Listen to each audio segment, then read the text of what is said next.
Hey everyone, welcome and welcome back to my channel. तो आज मैं आपके साथ अपनी historical Wangxian fan fiction love on the edge का नेक्स्ट पार्ट शेयर करने जा रही हूँ। अगर अच्छा लगे तो प्लीज़ लाइक कमेंट ज़रूर करिएगा और चैनल को भी सब्सक्राइब करना ना भूलें। चलिए पार्ट स्टार्ट करते हैं। तो पिछला पार्ट हमने छोड़ा था जहाँ यानली और लैन शीचेन की शादी के टाइम कुछ लेडीज़ ने लेडी एहान को टॉन्ट किया था, पर हमारे विंग ने भी उनको करारा जवाब दिया। अब आगे सब लोग एक बड़े हॉल में खाना खाने के लिए बैठे हुए थे। बाकी क्लास के लोगों के लिए नॉर्मल खाना था, लाइक चिली मसालेदार अलग अलग तरह का, बस नॉन वेज और लिक्विड नहीं था। बाकी खाना बहुत ही ज़्यादा टेस्टी बनाया गया था उनके लिए, पर लैंड क्लैन वालों के लिए जो उनका उबला हुआ खाना होता है वही सब किया गया था, और जिसमें से यानली और विंग और उनकी मॉम भी इंक्लूडेड थी। सब वो खाना शांति से खा रहे थे।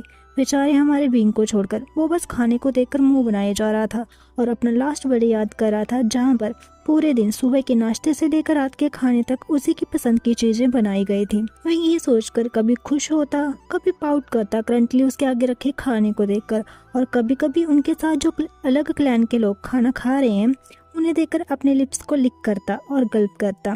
विंग की मोम जो उसके पास ही बैठी थी, वो अपनी बेटी की हरकतों को देखकर मुस्कुरा देती हैं, पर उसे अभी कुछ बोल नहीं सकती, ऑब्वियसली लैंड क्लैंस के रूल्स की वजह से। विंग बस अलग अलग मुंह बना रहा था और एक बाइट लेने के बाद कई बार उस सूप के साथ खेलता रहता, मानो अपने दिल को मना रहा हो कि बस एक और बाइट ले ले। वो खुद को थैंक्स भी कह रहा था कि उसने सिर्फ एक ही बॉल सूप लिया, उसके अलावा कुछ और नहीं, वरना ना चाहते हुए उसे पूरा खाना फिनिश करना पड़ता। विंग की ये सब हरकतें और कोई भी नोट कर रहा था, जो कि और कोई नहीं, हमारा वांगजी था। पनिशमेंट देने के बाद वांगजी को विंग अभी वेडिंग हॉल में ही मिला था, और तब से वो ना चाहते हुए विंग की ओर बार बार देख रहा था। उसकी हर एक हरकत को, हर एक बात को, उसके हर एक एक्सप्रेशन को वो नोट कर रहा था। और वो याद करता है जब वो लोग हंट के दौरान एक और लेडी के घर रुके हुए थे। उस दिन रात का खाना वांगजी ने बनाया था और विंग ने उस खाने की तारीफ करते हुए कहा था, वाओ लंजा, तुम कितना टेस्टी खाना बनाते हो। अभी कुछ दिनों के बाद मेरा बर्थडे, उस दिन तुम मेरे लिए मेरी फेवरेट चीज़ें बनाओगे खाने में, ठीक है, एज अ बर्थडे गिफ्ट। ये सब सोचकर वांगजी के हार्ट में एक शार्प पेन होता है। बाकी दूसरी ओर सबका डिनर हो जाता है, पर हमारा विंग अभी तक सूप को ख़त्म नहीं कर पाया था, जिससे उसने हार्डली सिर्फ 2-3 स्पून ही पिए होंगे। तभी लेडी एहान विंग का बोल लेती है और अपने बोल में सूप डालकर पी लेती है। विंग उन्हें एक बड़ी सी स्माइल देता है और खाना खाने के बाद सब अपने अपने रूम में चले जाते हैं। विंग लेडी एहान से कहता है कि मदर फादर जाए, वो थोड़ी देर में शीजे से मिलकर आ जाएगा। वो भी नोट करके वहाँ से चले जाते हैं। विंग शीजे से थोड़ी देर बात करके अपनी मोम के कॉटेज की ओर जाने वाला था, तभी उसे आवाज़ आती है। विंग के पैर रुक जाते हैं। वो पीछे मुड़कर देखता है तो उसके सामने गुस्सू का हैंडसम सेकंड जेड लैन वांगजी खड़ा हुआ था। विंग उसे देखने लगता है पर कुछ नहीं कहता, और लैन क्लैन के खाने की खासकर वांगजी से काफ़ी सारी शिकायतें करता, पर अभी विंग चुपचाप अपनी जगह पर खड़ा हुआ है। वांगजी अब रिग्रेट फील कर रहा था कि उसने विंग को क्यों बुलाया। क्या वो विंग से बात करना चाहता है? क्यों? किस बारे में? क्या मॉर्निंग में जो हुआ उसके बारे में, या विंग का बर्थडे है उसके बारे में? वांगजी अपनी थॉट्स में गुम विंग को देखे जा रहा था। विंग वांगजी को कुछ ना कहता देख साई करता है और कहता है, अगर सेकंड जेड ऑफ गुसूल एंड वांगजी को स्टेरिंग गेम खेलने का मन है तो वो किसी और के पास चले जाए, मेरा ऐसा भी कुछ भी मन नहीं है। विंग की आवाज़ वांगजी को उसके थॉट्स से बाहर ले आती है। विंग ऐसा कहकर वहाँ से चला जाता है और वांगजी विंग को जाते हुए देखता रहता है। विंग अपने रूम में बैठा हुआ था और अपनी फ्लूट, जिसका नाम चेंजिंग है, उसे घुमा रहा था अपने हाथ में लिए, और अपनी भूख से खुद को डिस्ट्रैक्ट कर रहा था। उसे यहाँ 1 घंटा हो गया था आए हुए, और रात के अभी 9 भी बज चुके थे, तो खाना खाने के लिए अब उसे कल का ही वेट करना पड़ेगा। ये सोचकर अपनी चेंजिंग को साइड में रखकर वो बेचारा बेड पर लेट जाता है। पर तभी उसके डोर पर नॉक होता है। वो जाकर देखता है तो उसकी मॉम उसका फेवरेट डिशेस बनाकर लाई थी, जिसे देखकर विंग की भूख और ज़्यादा बढ़ जाती है। वो हैप्पीली अपनी मदर को थैंक्स करता है। उसकी मदर कहती कि वो अपने बेटे को ऐसे कैसे खाली पेट सोने देती, और प्यार से विंग का सिर पैट करती है। विंग अपनी मोम का हाथ पकड़कर उस पर किस करते हुए बोलता है, वो आई नहीं मदर। तभी विंग के फादर, जो अभी उस रूम में एंटर हुए थे, कहते हैं, वो आई नहीं तक तो ठीक है, लेकिन तुम मेरी वाइफ को ऐसे किस नहीं कर सकते। ऐसा कह के वो पॉजेसिवली अपनी वाइफ की कमर पर अपना हाथ रैप कर लेते हैं उनके पास बैठकर। तभी लेडी एहान उन्हें घूरते हुए चिंगेंजन से कहती है, वो मेरा बेटा है तो वो कर सकता है। इस पर चिंगेंजन कहते हैं, बिल्कुल नहीं, तुम मेरी वाइफ हो, तुम्हें जितनी किसेस चाहिए जहाँ जहाँ चाहिए वो मैं तुम्हें दे सकता हूँ, पर मेरे अलावा और कोई नहीं, हमारा बेटा भी नहीं। विंग जो खाना खाते हुए इस लवली कपल की क्यूट फाइट को देखकर एंजॉय कर रहा था, एक मिस्टीरियस स्माइल देते हुए कहता है, माँ मुझे जलने की बू आ रही है, और जोर जोर से हंसने लगता है। इस पर शिंगेचुन कहते हैं, यू ब्रैट, तुम कुछ ज़्यादा ही बोलने लगे हो। अगर तुम्हारा आज बर्थडे नहीं होता ना तो फिर मैं तुम्हें अच्छे से मज़ा चखाता। तभी लेडी हान शिंगेचुन का हाथ अपनी कमर से हटाकर अपनी आर्म को फोल्ड करके उन्हें कहती है, अच्छा तो तुम क्या करते मेरे बेटे के साथ? इस पर शिंगेचुन कहते हैं, हाँ नहीं, मैं तो कुछ नहीं करता, मैं क्या कर सकता हूँ।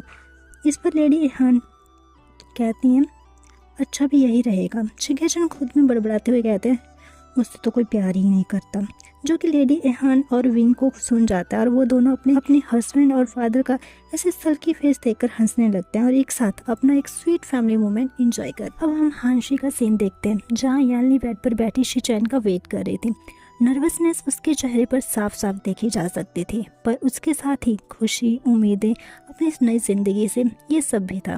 तभी हानशी का डोर ओपन होता है और लैन शिचैन अंदर आते हैं। वो बेड पर बैठी यानली को देखकर एक प्यारी से स्माइल करते हैं और उनके पास बैठकर उनका वेल हटाते हैं। यानली बहुत खूबसूरत लग रही थी। एक पल के लिए तो शिचैन उनकी खूबसूरती में खो ही जाते हैं। अपने हस्बैंड को उन्हें ऐसा निहारता देख यानली बहुत ब्लश फील करती है। तभी लैन शिचैन एक बहुत ही आकर्षक जेड पिन यानली की as a wedding night gift देते हैं। ये जेड पिन खासकर यानली के लिए लैन शिचैन ने बनवाई थी। यानली को बहुत अच्छा फील होता है। शिचैन यानली के हाथ अपने हाथों में लेते हैं और उन पर किस करते हुए कहते हैं, आली, मैं जानता हूँ हमारा क्लैन तुम्हारे क्लैन से बहुत ज़्यादा अलग है। एक तरफ शादी से पहले कहाँ तुम अपनी ज़िंदगी आज़ाद पंछियों की तरह जीती होंगी और यहाँ तुम्हें रूल्स के बीच जीनी होगी। मैं जानता हूँ कि तुम्हारी ज़िंदगी का ये सबसे बड़ा बदलाव जो आज से शुरू हो जाएगा, पर मैं प्रॉमिस करता हूँ अपना बेस्टेस्ट दूंगा तुम्हें वो सारी खुशियाँ देने की और बहुत सारा प्यार देने की जिससे तुम्हारी इस बदली हुई ज़िंदगी में तुम्हें घुटन ना हो। अगर तुम्हें कभी भी किसी तरह की भी कोई शिकायत, तकलीफ, परेशानी होगी तो मुझसे बिना किसी झिझक के कभी भी कह सकते हो। मैं हमेशा तुम्हारे लिए हाजिर रहूँगा और पूरी कोशिश करूँगी तुम्हारी हर तकलीफ को दूर कर सकूँ। हम मिलकर हर परेशानी को दूर कर देंगे और मैं वादा करता हूँ कि मैं तुम्हारा साथ ज़िंदगी में अब कभी भी नहीं छोड़ूंगा। हर खुशी, हर दुख में तुम मुझे अपने साथ पाओगी। अपने पति की ऐसी बातें सुनकर यानी ओवरवेलम फील करती है और वो भी कहते हैं कि वो भी लैन शिचैन का साथ कभी नहीं छोड़ेगी। वो दोनों अपनी ड्रिंक्स लेते हैं जो वेडिंग नाइट ड्रिंक्स होती हैं।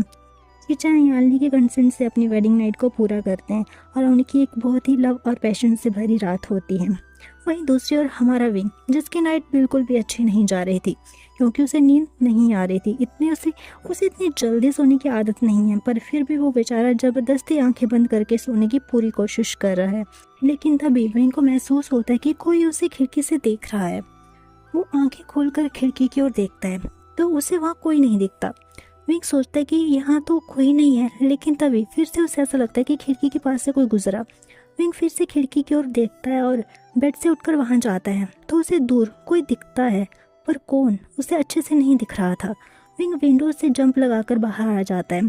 वो उस अननोन पर्सन जो भी था अपनी सुइयां लिए जो कि विंग की तलवार है उसकी ओर बढ़ने लगता है, पर उसके पास जाते ही वो वहाँ से गायब हो जाता है चीज़। विंग जिसने सुइयां अपने म्यान से ऑलमोस्ट बाहर निकाल ही दी थी वो हैरानी से देखता और कहता है कि यही तो थी वो चीज़। तभी विंग के पीछे से कुछ गुजरता है। विंग सुइयां बाहर निकालकर तलवार पीछे की ओर अटैकिंग मोड पर करता है, पर वहाँ फिर से कोई नहीं था, पर उसे दूर कोई भागता हुआ दिखता है। विंग उसकी ओर भागने लगता है। विंग उसका पीछा करते करते अपने कॉटेज से बहुत आगे आ जाता है। वो परछाई का हो या साया या कुछ भी, वो फिर से गायब हो जाता है। विंग मन में कहता है, तो तुम मेरे साथ हाइड एंड सीक खेलना चाहते हो? लेकिन तभी विंग को फिर से अपने पीछे कोई महसूस होता है तो विंग अपनी सुइयां जो ऑलरेडी उसके म्यान से बाहर थी उससे उस चीज़ पर अटैक कर देते हैं।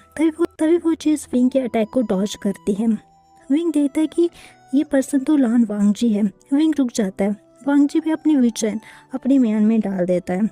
विंग भी अपनी सुइयां को म्यान में डालते हुए थोड़ी सी कोल्ड आवाज़ में कहते हैं, माफ़ करना, मैंने तुम्हें कोई और समझ लिया था। ऐसा कह के वो वहाँ से जाने वाला होता है वांगजी को क्रॉस करके, लेकिन वांगजी विंग की बाजू पकड़ लेता है। विंग वांगजी को देखता है और फिर वांगजी के उस हाथ को जिससे उसने विंग की आर्म पकड़ी हुई थी।